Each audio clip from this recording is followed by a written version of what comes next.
Pansinin yung mabuti yung video mga kaidol, no? Hindi ko napansin yan yung doon ako. So tabi-tabi po mga naninirahan dito sa bundok. Humingi po ako ng tawad sa ingay po na aking na dudulot.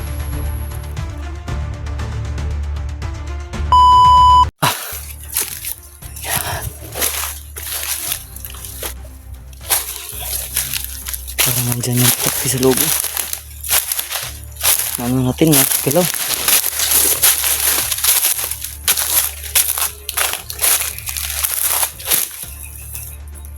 So ito pong nagpapatuloy na may mga taong pumapasok rin po dito mga kaidol. May mga puto ng kahoy.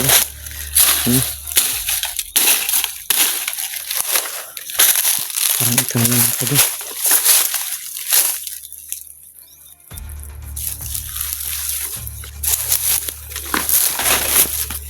Ang daan na dito.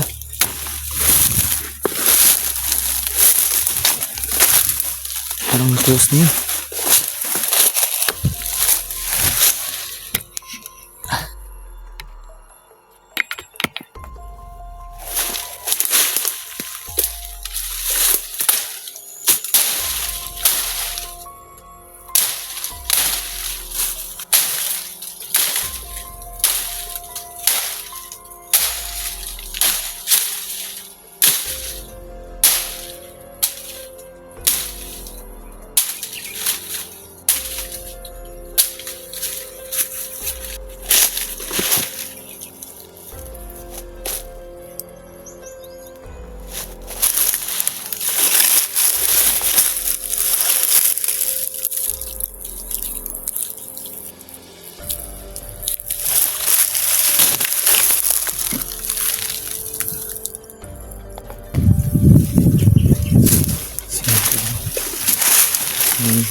So ito na yun mga idol. Tabi-tabi po. Tabi-tabi po. Yan. Kung nandyan ka man kaibigan,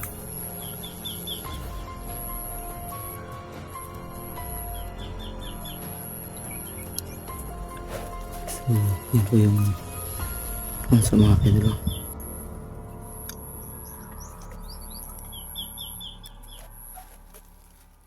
So tabi-tabi po mga naninirahan dito sa bundok. Humingi po ako ng tawad sa ingay po na aking na dudulot.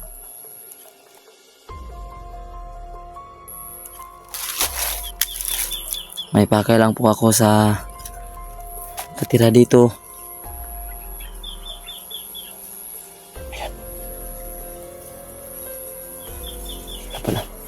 Kala ko siya na, ibon na pala yun. Kaibigan, kung nandyan ka man, magpakita ka.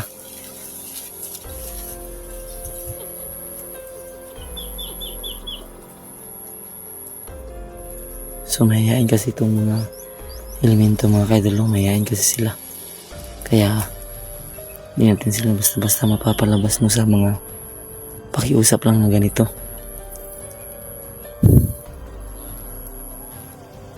Yun, ayan, nagsasalita na mga kaidol. Pakinggan niyo mga idol.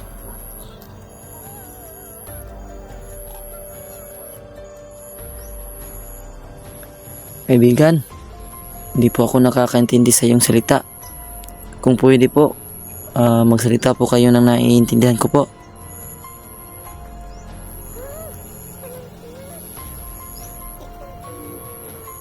Yun. Yan.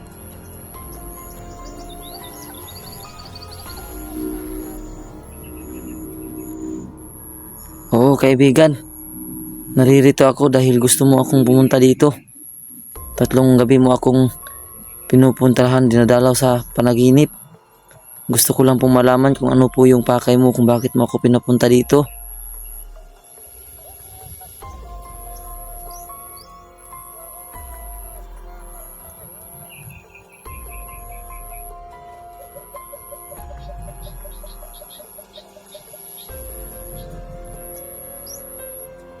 Ganun ba kaibigan? Hindi mo ba pwedeng sabihin ngayon?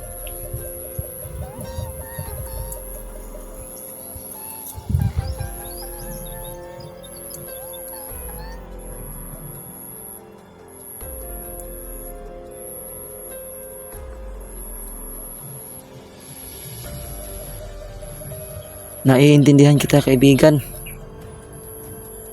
Kung ganon, maghihintay ako, kaibigan, sa panaginip. Kasi doon mo gustong mag-usap tayo. Kung labag man sa inyong makipag-usap ng pisikal, patawarin niyo po ako, kaibigan, kung nadisturbo ko po kayo.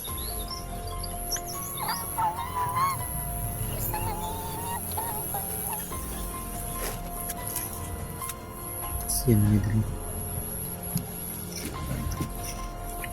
Ayaw po ng kaibigan natin sabihin yung pakay niya. Kasi labag doon sa kanila yung makipag-usap na may pakay na yung may gusto silang ibigay sa physical, no? So, sabi niya, maghintay lang daw ako. Sasabihin niya kung ano yung pakay niya sa akin. Hindi ko alam kung sa panaginip o kaya sa personal mo, pero maghihintay lang daw ako, mga idol. So, kung ganon, kaibigan, salamat sa iyong oras na binigay sa akin. At sana manatili kayo ng matagal dito sa bundok. Maraming salamat sa naitulong mo sa akin dati.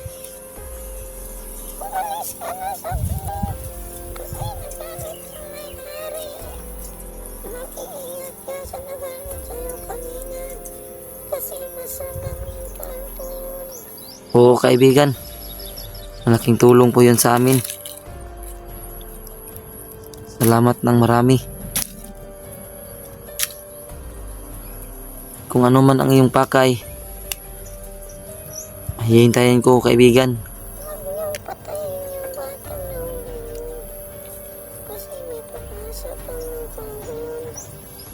Alam mo pala, kaibigan, na nahuli na namin yung hinahanap namin.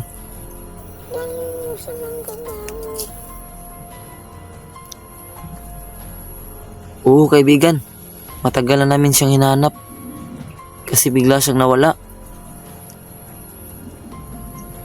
Ito na lang na din pasapan natin, kaibigan. Tatanungin ko rin sana kung totoo bang wala na si Bulhog. Hanggang dyan lang ang may bibig tulong sa inyo. Mag-ingat kayo palagi. Pasensya na, kaibigan, kung hindi mo masasagot yung tanong ko. Anong klaseng babala, kaibigan?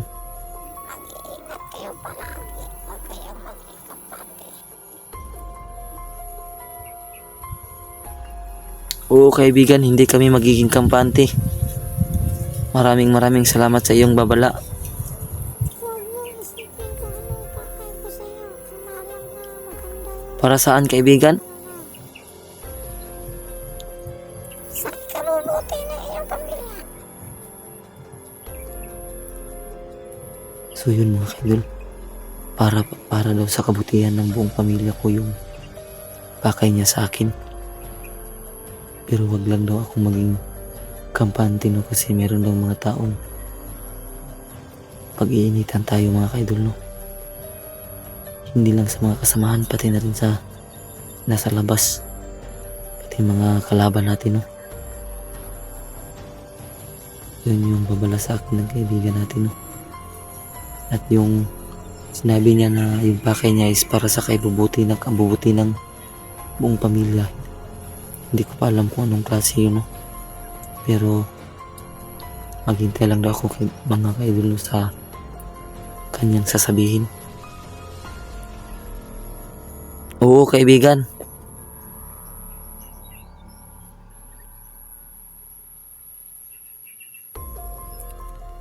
Maghihintay ako kung ano man yung gusto mong itulong sa akin at pati sa aking pamilya. Maraming salamat sa iyo in advance, no? Kasi alam kong mabait ka, kaibigan. Ikaw din yung tumulong sa akin dati nung nawala ako at nahuli. Maraming salamat sa iyong naitulong, kaibigan. Oo kaibigan, mag-iingat ako palagi. Ikaw rin kaibigan, at sana hindi na kayo pasukin ng mga bandido dito sa inyong area kaibigan, para putulin yung mga puno.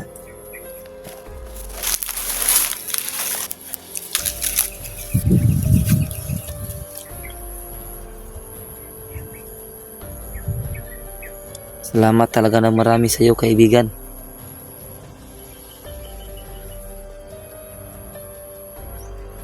Yun mga kaibigan. Sabi niya sa atin, ikabubuti na ng buong pamilya, pero hindi ko pa alam no, kung ano. Sa akin lang mas naging positibo yung pag-iisip ko kasi sinabi niya na ikabubuti ng pamilya. So hindi masama yung pakay niya sa atin na good news, pero may bad news na binigay na babala. Huwag daw ako maging kampante sa mga kaibigan at sa ibang mga kilala ko, lalong lalo na sa trabaho no. Kasi baka yun daw yung maging daan para maano naman ako no, mapahamak mga kaidol no. So sabi niya sa akin nung pagdating ko dito mga kaidol no, na yun na nga, yun sinabi niya meron siyang pakay pero hindi niya pwedeng sabihin na physical dito no, kasi hindi daw pwede.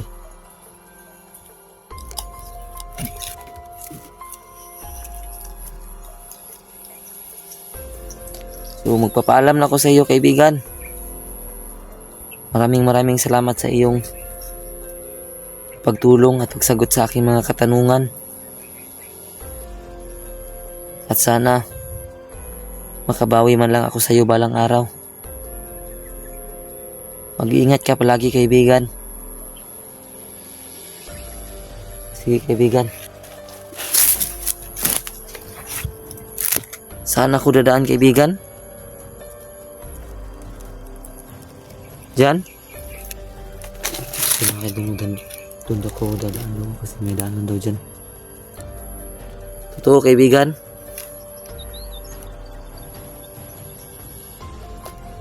So dyan na tayo dumaan kasi mas malapit daw dyan.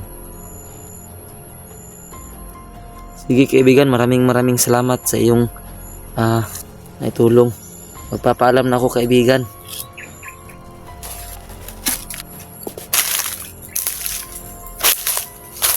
Pwedeng lumapit sa iyo.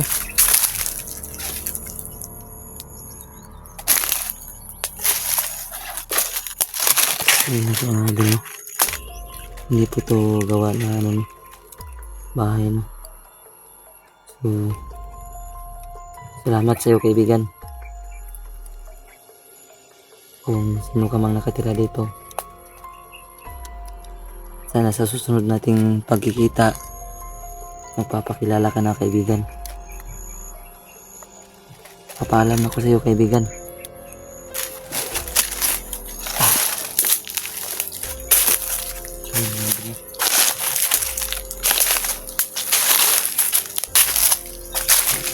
So yun mga kaibigan, kausap na natin yung kaibigan natin yung maganda daw siyang pakay sa atin yun, pero hindi niya mga pwedeng sabihin ngayon mga kaibigan. Sa dito na daw tayo dumaan kasi mas malapit ko dito. So mag-iingat tayo mga kaibigan. So, salamat sa iyo kaibigan. And mag-ingat ka palagi.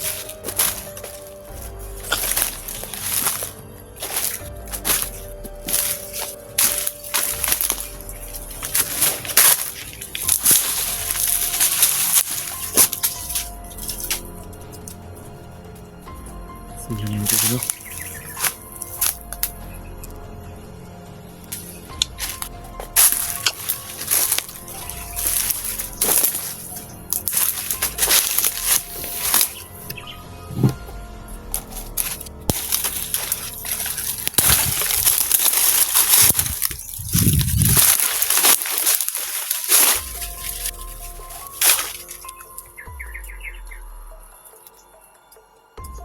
Yun. Nakatanggap natin kasi nakausap naman natin siya. At least nakausap natin siya ng magisinan kung ano yung mga pakay niya. So hindi na pwedeng sabihin. Maghintay lang na tayo na kasi baka kung ba yung sabihin sa kanilang lugar na nakasikalan. So hintayin lang natin yung ano na sa atin. So magandang simula na yung mga idol para pagsimula na rin tayo sa ating buhay no, makapagtrabaho na rin tayo. So bukas mga idol, magtatrabaho na po ako no. So God bless you all mga idol, maraming salamat po sa inyong walang sawang suporta. So hindi muna ako magpapaalam, so samahan niyo muna ako sa aking paglabas ngayon mga idol no, para updated po kayo sa mga mangyayari no.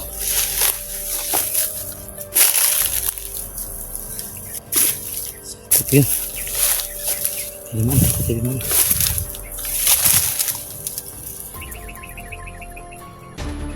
Parang bumalik.